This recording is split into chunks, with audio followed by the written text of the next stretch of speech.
Abraham வணக்கம். ஒவ்வொரு மாதமும் 15ஆம் தேதி என்று கலைஞர் மகளிர் உரிமை தொகை என்று 1000 ரூபாய் தமிழகத்தில் 1,31,00,000 பெண்களுடைய வங்கி கணக்கில் வரவு வைக்கப்படுகிறது. இது கடந்த திமுக ஆட்சியின் போது முதலமைச்சராக இருந்த மு.க. ஸ்டாலின் கொண்டு வந்த திட்டங்களில் மிக முக்கியமான அதிக வரவேற்பை பெற்ற திட்டமாக பார்க்கப்படுகிறது. அந்த கலைஞர் மகளிர் உரிமை தொகை பெறக்கூடிய பயனாளர்கள் எண்ணிக்கை என்பது 1,31,00,000 பேர் அந்த தொகை மாதம் 15ஆம் தேதி என்று பெற்று வருகிறார்கள். இது கடந்த 2023ஆம் ஆண்டு செப்டம்பர் 15ஆம் தேதி முதல், அன்று அறிஞர் அண்ணாவின் பிறந்தநாள் செப்டம்பர் 15 அன்று முதல் இது நடைமுறைக்கு வந்து ஒவ்வொரு மாதம் சரியாக 15ஆம் தேதி என்று வங்கி கணக்கில் 1000 ரூபாய் வரவு வைக்கப்படும். இது பெண்களுடைய ஒரு பொருளாதார ஒரு செலவுக்கு உதவுவதாக, ஒரு பொருளாதார அளவிலான ஏதேனும் நெருக்கடி இருந்தாலும் அதை சமாளிப்பதற்கு ஒரு சிறிய தொகையாக பயன்படக்கூடிய வகையில் ஒரு வரவேற்பு பெற்ற ஒரு திட்டமாக தான் பார்க்கப்படுகிறது. இந்நிலையில் தான் கடந்த பிப்ரவரி மாதம் தேர்தல் தேதி அறிவிப்பதற்கு முன்னதாக 5000 ரூபாய், அதாவது பிப்ரவரி, மார்ச், ஏப்ரல் ஆகிய 3 மாதங்களுக்கான மகளிர் உரிமை தொகை, அதோடு சேர்த்து 2000 ரூபாய் கோடைகால சிறப்பு நிதி என 5000 ரூபாய் அப்போதைய முதலமைச்சர் மு.க. ஸ்டாலின் இந்த 1,31,00,000 பெண்களுடைய வங்கி கணக்கில் வரவு வைக்கப்பட்டது. இது மிகப்பெரிய ஒரு பேச்சு பொருளாக, பயனாளர்கள் மத்தியில் வரவேற்பை பெற்ற, இன்ப அதிர்ச்சியாக, மகிழ்ச்சியை ஏற்படுத்தக்கூடிய செய்தியாக இருந்தது. இந்நிலையில் தான் தற்போது புதிய அரசு பதவியேற்றக்கூடிய சூழ்நிலையில் நாளை 15ஆம் தேதி, நாளைய தினம் 1000 ரூபாய் மகளிர் உரிமை தொகை கிடைக்குமா கிடைக்காதா என்ற எதிர்பார்ப்பு தான் அதிகமாக இருக்கின்றது. என்றால் விஜய் பொறுத்தவரையில் தேர்தல் பிரச்சாரத்தின் போது தாவே காட்சி அமைந்தால் 2500 ரூபாய் கொடுக்கப்படும் என்று தெரிவித்திருந்தார். ஏற்கனவே 1000 ரூபாய் கொடுக்கப்பட்டு வருகின்ற நிலையில் அது 2500 உயர்த்தப்படும் என்று தெரிவித்திருந்தார். ஆனால் அந்த 2500 விட 1000ஆவது வருமா என்ற கேள்வி எழுந்திருக்கூடிய சூழ்நிலையில் தான் தமிழக அரசு மிக முக்கியமான ஒரு செய்தி வெளியிட்டிருக்கிறார்கள். அதாவது பெண்களுக்கு மாதந்தோறும் 1000 உரிமை தொகையாக வழங்கப்பட்டு வரக்கூடிய கலைஞர் மகளிர் உரிமை தொகை திட்டத்தில் மறுசீரமைப்பு செய்ய அரசுக்கு உரிய கால அவகாசம் தேவைப்படுகிறது.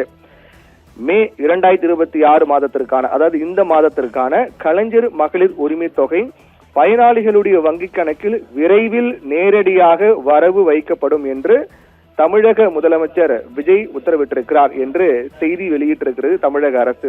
அதாவது விரைவில் என்றால் நாளைய தினம் 1000 ரூபாய் வருவதற்கான வாய்ப்பு மிக மிக குறைவு. விரைவில் என்று தெரிவித்த காரணத்தால் அது அடுத்த ஒரு வாரத்துக்கு பிறகாகவோ அல்லது இந்த மாதம் வராமலோ இல்ல அடுத்த மாதமோ என்று எந்தவித கால நிர்ணயம் செய்யாமல் நாளைய தினம் வருவதற்கான வாய்ப்பு இப்போதைக்கு இல்லை என்பதுதான் இந்த செய்தியின் மூலமாக தெரிய வந்திருக்கிறது. இதை கண்டித்து முன்னாள் முதலமைச்சர் மு.க. ஸ்டாலின் கூட ஒரு பதிவு வெளியிட்டிருந்தார். அதாவது மே மாதத்துக்கான கலைஞர் மகளிர் உரிமை தொகை 15ஆம் தேதி வரவு வைக்கணும், ஏற்கனவே இருக்கக்கூடிய திட்டத்தை தொடர இப்ப எதற்காக அவகாசம் தேவைப்படுகிறது என்று முன்னாள் முதலமைச்சர் மு.க. ஸ்டாலின் தெரிவித்திருந்தார். இந்நிலையில்தான் தமிழக வெற்றி கழகம் தேர்தல் பிரச்சாரத்தின் போது விஜய் வைத்த வாக்குறுதிகளில் மிக முக்கியமான வாக்குறுதி, தாவேக ஆட்சிக்கு வந்தால் 2500 ஒவ்வொரு மாதமும் பெண்களுடைய வங்கி கணக்கில் வரவு வைக்கப்படும் என்று தெரிவித்திருந்தார். நாங்கள் சாத்தியப்படக்கூடிய வாக்குறுதிகள் தான் கொடுத்திருக்கின்றோம், மற்றவர்களைப் போல நாங்கள் வாக்குறுதி கொடுத்து காலம் தாழ்த்துவதோ அல்லது அதில் ஏதேனும் ஒரு நிபந்தனைகள், ஒரு குறிப்பிட்ட தகுதிகளை நிர்ணயித்து அனைவருக்கும் கிடைக்க விடாமல் செய்வது, இது போன்று நாங்கள் எதுவும் செய்ய மாட்டோம். நாங்கள் செயல்படுத்தக்கூடிய சாத்தியமான வாக்குறுதிகள் தான் கொடுத்திருக்கின்றோம், ஆட்சிக்கு வந்ததும் உடனடியாக நடைமுறைப்படுத்தப்படும் என்று தேர்தல் பிரச்சாரத்தின் போது பலமுறை விஜய் குறிப்பிட்டு பேசியிருந்தார். இந்நிலையில்தான் வழக்கமாக வரக்கூடிய 1000 ரூபாய் கூட கிடைக்குமா என்பதுதான் கேள்விக்குறியாக இருக்கின்றது.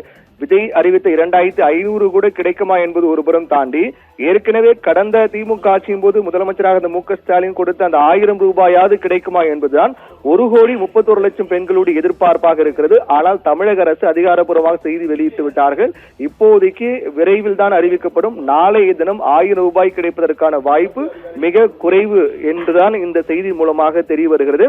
இதனால் 2500 தருவதாக சொன்னவர்கள் 1000 ரூபாய் கூட தராமல் இருக்கிறார்கள் என்ற ஒரு கேள்விதான் இது 1,31,00,000 பெண் பயனாளருடைய எண்ணமாக இருக்கின்றது. எப்போது அந்த தொகை வழங்கப்படும்? விரைவில் என்றால் விரைவில் வழங்கப்படும் என்று அறிவித்ததன் மூலமாக 1000 ரூபாய் வழங்கப்படுமா விரைவில், அல்லது 2500 வழங்கப்படும் என்பதையும் பொறுத்திருந்தான் பார்க்க வேண்டும்.